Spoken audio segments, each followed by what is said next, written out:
movie begins with an 11-year-old kid named North living in suburban Connecticut with his parents. His father is a workaholic, while his mother is fascinated with shopping, and both are busy with their own routines. North is a child prodigy who excels in academics, sports, and drama, and is admired by many for his hard work and polite demeanor. Everyone in town idolizes and praises him, yet North often feels unappreciated and unloved by his own parents. One evening, while eating dinner, he tries to talk to his parents about his day, but they continue to quarrel and neglect him, causing North to have a panic attack and collapse on the floor. Since that day, his life starts to get affected in every possible way. His academic performance starts to deteriorate, and the poor boy struggles to maintain focus in any activity, whether it's drama or sports. One afternoon, North loses 6 straight games of baseball, which is very unusual for him. The coach then comes up to him and inquires as to what's wrong. However, North is confused and conflicted in his life and wonders why he's appreciated by everyone except the folks who gave him life. But the coach doesn't understand him, so North simply says that he needs to work on some things and can't play right now. And thus, while everyone speculates on what might be bothering their most valuable player, North exits the field and heads straight to his special place. He's seen walking through old tree forts, beautiful riversides, and covered bridges, before revealing that his favorite spot is actually a huge armchair in a department store. A while later, as North reflects upon his life, a man dressed as the Easter Bunny arrives and takes a seat in front of him. When the man asks what's wrong, North begins to whine that his parents seem to be the only adults in his community who don't notice his talents. The Easter Bunny suggests that North simply express his feelings to his parents, but North believes that if they can't appreciate him, they don't deserve him. Hearing this, the man tells him that underappreciation is a frequent childhood lament and that, generally, he's stuck with the parents he has, unlike baseball, where one can sign for free agency. After the Easter Bunny leaves, North remembers what he said earlier and creates a plan for how he could solve his problems. The next morning, the boy visits his friend Winchell and says that he intends to get away from his parents and places an advertisement to find better ones. Winchell becomes excited and believes it's a great idea. North is still unsure if that's the right thing to do, but Winchell insists that there's no turning back now and encourages North to move on with the plan. Afterward, North decides to give his parents one final shot to keep the family together. He tries to contact his mother, but she's too busy with her shopping. North then calls his father, who also appears to be busy with work, and tells him that whatever North wants to say can wait until dinner. Faced with such disregard from his parents, the boy ultimately decides to execute his plan and visits his friend. However, it turns out that Winchell has already printed the advertisement posters and is ready to take action. He then inquires about North's lawyer. When North replies that he doesn't have one, Winchell says he has the best one for him. Later, a man named Arthur Belt approaches North and informs him that he's now his lawyer. Now that a legit lawyer's involved, North decides to go through with it and challenge the very concept of family as we know it. News spreads rapidly, and the impact is immediate, as children suddenly approach their parents with confidence they could only dream of. Due to this, parents begin to treat their children with greater respect and affection in the hopes that they'll not leave home. Meanwhile, North's parents are so shocked by the news that they instantly lapse into a coma. Soon, North's day arrives in court, and the entire world is watching. Moments later, his parents are also brought to court, but they're still in an unconscious state. Following considerable discussion, the judge says that anyone who would fall asleep during a trial like this is unworthy of having a wonderful son like North. Therefore, the judge grants North his request and gives him 2 months to find new parents. If he hasn't chosen new parents by then, he'll be able to return to his original parents. However, if he's not physically in the arms of his new or original parents by then, he'll be sent to an orphanage. Following this, North's search is aired by a national news channel, and he becomes a celebrity, with people from all over the world wishing to adopt him. North then tours the world in search of better parents, and his first stop is Texas. There he meets his parental candidates, Mr. and Mrs. Tex, a wealthy couple who own a chain of steakhouses in Texas. They invite North to their extravagant mansion and promise to spend their wealth to satisfy North's desires. They take the kid on a tour of Texas, and he's initially charmed by their wealth and lavish lifestyle. Later, North meets a sharpshooting cowboy who looks exactly like the Easter Bunny man. The man, however, claims that he's never been an Easter Bunny and that his name is Gabby.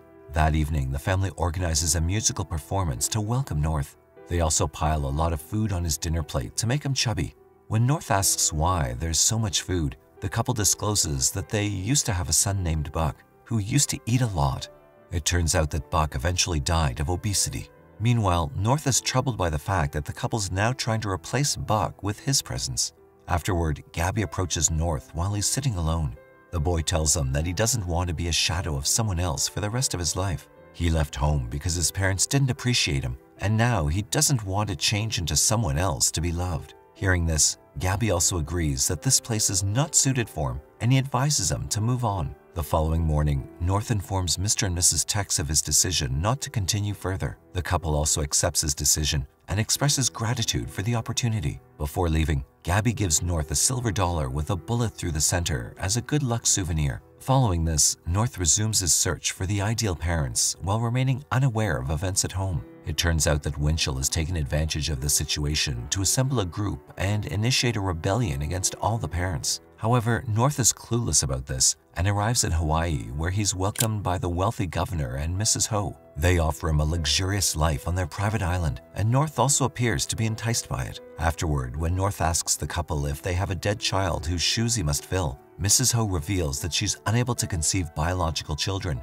and therefore North will be her first child. Hearing this, North is delighted and decides to accept them as his parents. The family arranges a celebration that evening and introduces North to other residents. North is also fascinated by all of these things until the governor displays a billboard showing a half-naked picture of him and declares that it would soon be on display across the United States. North is furious when he sees this, but the governor tries to explain that this is part of a tourism promotion, since North's presence in Hawaii will draw tourists from the mainland. The couple then tries to persuade him that they're doing nothing wrong and that he's very important to them. However, North soon realizes that he's nothing more than a pawn for success in this family. The next morning, North runs into a guy who looks just like the Easter Bunny. He refers to the man as Gabby, although he turns out to be a random tourist photographer visiting Hawaii. The two then have a conversation, and North describes his current situation with the governor's family. The man then reminds the boy that parents should not exploit their children for selfish gain, and that he deserves better than this. Although North fell short in both Texas and Hawaii, he's not concerned because he still has plenty of time till his deadline. Meanwhile, as North makes his way to Alaska, things at home are heating up. Winchell's inspirational lectures have produced a wave, and children are still holding their parents emotionally hostage. Later, North ultimately arrives in Alaska to meet the prospects for his next parents. His first impression of Alaska is pleasant. The air's clean, the scenery is stunning, and most of all, it's far from everything and everyone. The Alaskan couple greets him and helps him in settling down. When North asks whether they have any personal reasons for adopting them, such as dead children or low self-esteem, the couple discloses that they don't want anything from him. They say that all they want is for North to follow his dreams and be his best version, which makes him happy. A short time later, the couple introduces North to an elderly man, saying he's his grandfather. It turns out that in their tradition, people send their old parents out to sea on an ice floe to die with dignity. The old man is visibly upset, but there's nothing he can do about it. As the family makes their long trek to sea, North takes the opportunity to get close to his new grandpa. He found him to be friendly and thoughtful.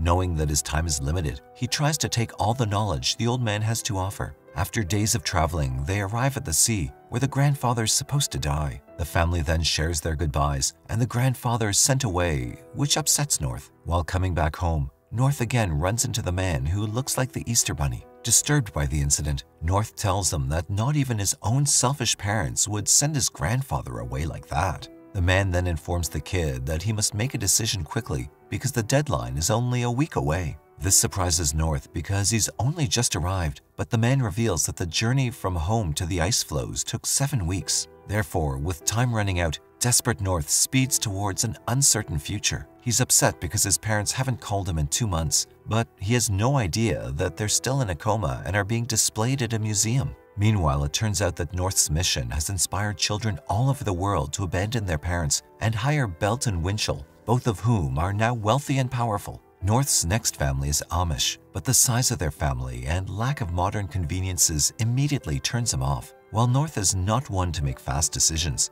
there are just 7 days left and a world full of potential parents to evaluate. However, his experiences in Zaire, China, and Paris are equally unsuccessful. 3 days before his deadline, North arrives in New York City to meet his final set of parents. North then meets the Nelson family, who have 2 other children. However, this time, North has found the perfect family, and during their time together, he realizes that they're everything he's ever wanted. Meanwhile, North's parents awaken from their coma, and Winchell takes them to a room. There, he records them pleading with North to return and promising to treat him better. Later that night, North receives a videotape sent by Winchell. But when he watches the video, it turns out that Winchell has manipulated the words to make it appear as if his parents no longer want him. Watching this crushes North's heart, and he eventually decides to stay with the Nelsons. Finally, North has started living with his new parents, who make him feel wanted and loved. But he has an intuition that something is still wrong because he misses his biological parents. He then decides to leave the Nelson family and bids them farewell. In despair, North escapes to New York City to hide from everyone. However, Winchell and Belt are worried that if North returns to his parents, their profitable business will fail, so they plan to kill him. Later, while an assassin pursues North to kill him, he escapes and stumbles across an old friend, Adam. Adam informs him about Winchell's actions during his absence and hands him the original video clip of his parents. Moments later, North is almost hit by the assassin, but he manages to run away and comes across an event. There, he meets a stand-up comedian who, once again, looks like the Easter Bunny. The two then watch the video clip, and North understands that no one will ever love him as much as his parents do. The man then drives North to the airport to return home. However, at the airport, a horde of kids who have followed in his steps become enraged, realizing that North is returning to his parents, and therefore they proceed to attack him. Meanwhile, the Easter Bunny returns and invites him to board his van. North recognizes the delivery driver from previous encounters and asks if he's his guardian angel. The man denies meeting North and claims that, as a FedEx agent, he resembles a guardian of important items. North is delivered to his house before the deadline, but his parents are not there, and only Winchell awaits him. Winchell informs him that his parents are in his favorite spot, and he rushes there. As North runs towards his parents, an assassin shows up and pulls the trigger. Suddenly, North awakens in an empty mall, realizing he's been dreaming all along. The Easter Bunny appears moments later, and North tells him about his dream. The man then drives the boy home, where his parents, who've been anxious about his absence, happily greet him. It's all been a dream. But in his pocket, North discovers Gabby's silver dollar and says that he's always had it for good luck.